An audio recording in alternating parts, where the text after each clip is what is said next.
So now let's talk about this transposition ciphers. I did not mention the definition in the terminology videos, sorry for that. Now I am going to explain this. These transposition ciphers rearrange or change the position of plain text characters. So in substitution ciphers we have substituted the plain text characters by some other characters, but in this we are not going to substitute a new characters, but we will change the position of those plain text characters. And it is easy to encrypt the plain text because it's simply rearrangement of these plain text characters. So let's see some examples of these ciphers which comes under transposition ciphers. First one is column transposition cipher, and in this we will construct a matrix with number of columns equal to keys length. So we will take a plain text and we will take also a key. We also take a key. So this key is a alphabet, consists of alphabet, and then write the plain text in that matrix. So after building the matrix with number of columns, say the key length is 4, then we will create a 4 column matrix. The rows depends on the length of the plain text, and we will write in those columns line wise the plain text. And the ciphertext is formed by writing columns according to the alphabetical order of the key. So the key contains ABC, then the first column under A is written first and the next alphabetical order of the column is considered, and that column is written next. So I think this will not make sense. I will explain with an example. So we have this plain text, meet me at next midnight, and the key is fancy. So what we are going to do is we are going to create a matrix or the simple rows and columns with fancy as a key. Like we will create a fancy at the top, and the length of the key is 5. We will create the 5 column matrix. The rows we do not know, we will just keep on writing in that matrix.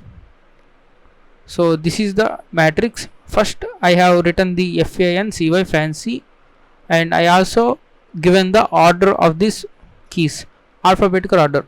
In AFNCY we get the A first and the C second and the F and then N and then last Y. So I have given the numbers 1 2 3 4 5.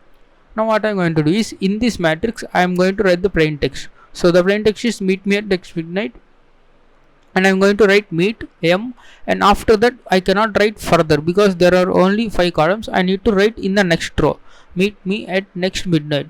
So in that way I have to write the plain text, and what I am going to do is I want to write the first columns elements, only the column elements. So the first column elements are EA, TA. Why this is I consider it as first means the alphabetical order is of A is 1 and it comes first, right?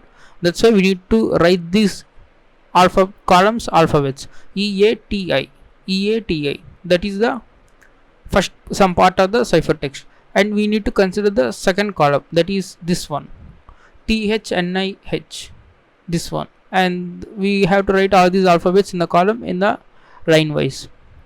And if you consider the next one, it goes by 3 MEXN, and the 4 ETMG, and the 5 MEDT, sorry. So in this way we can encrypt the plain text into ciphertext using this column transposition cipher.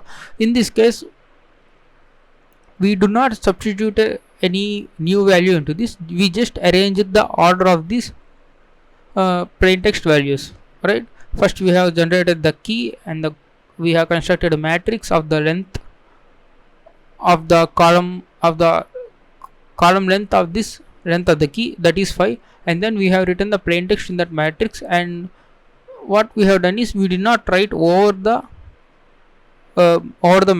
right past the matrix, but we have created a new rows, but the column should maintain the length of the key, that is 5 columns. We can write any number of rows, and then we have written the ciphertext as the first column and the second column, third, fourth and fifth.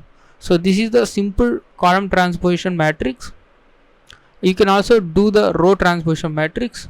All you have to do is you have to write the fancy as a rows, and then in the columns you need to write the plain text. So that is like reverse of this column transposition matrix. So this one is the example of the transposition ciphers. And the next one is rail fence cipher. I'm not going to add some text because I'm so tired in making these PPTs. Okay, so I'm going to explain with one image. The plain text is, this is a secret message, so this is some text I want to send it to receiver, and this is Railfence encoding key. So, okay, key is the number, and say 4. We need to create 4 rows, and we need to write this message as a zigzag manner. If you consider this message, this is a secret message. You can see here T is written in the first row, first column, and it has written down in the second row, and the I in the third row, S in the fourth row. And then we did not write I here, but we have written here because it's like zigzag pattern. You go like this way, like mountains, like ups and downs, but you do not break this line, right? So this is how you write, this is a secret message, and then it ends here. Now what you're going to do is ciphertext. You write every element in the row. So we have to write T, A T G and H S S E M A E. So that will be our message, ciphertext message. You can see T A T G here and H S S E M A E here, and then I E R E S, and then S E S. So that's how you create a ciphertext in the Railfence cipher. So I will explain it again for more clarity. First write the plain text, and then according to the key create those many rows. And what you are going to do is, from first alphabet you need to write the in zigzag pattern. So like this, down up and down. So you need to maintain this zigzag pattern. You should not break this pattern. You should not write I here. You should write according to this chain. And after you have written, you need to consider the rows, the elements of the rows, first row and the second row, third row and fourth row. If you combine all those rows values, you get the ciphertext message. So these two are these two comes under the transposition ciphers, and I have showed you how transposition ciphers works, and they just rearranges the plaintext characters. They does not introduce any new character.